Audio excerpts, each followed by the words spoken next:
الحمد لله على نعمه الظاهرة والباطنة قديما وحديثا، والصلاة والسلام على نبيه ورسوله محمد وآله وصحبه الذين ساروا في نصرة دينه سيرا وحثيثا.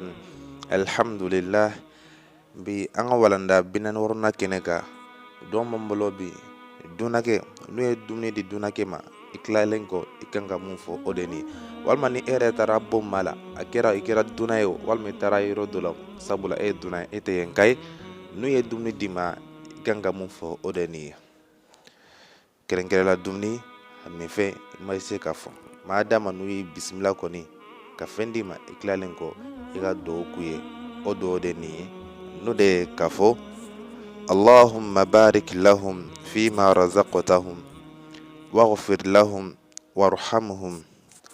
اللهم بارك لهم فيما رزقتهم واغفر لهم وارحمهم.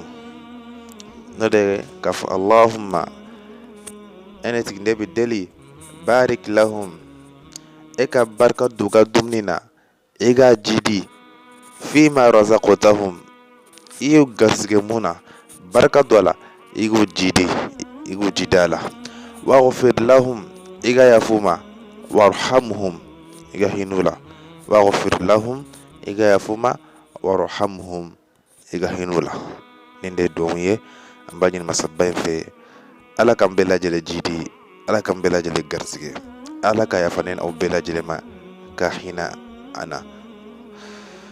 والصلاة والسلام على نبيه ورسوله. السلام عليكم ورحمة الله وبركاته.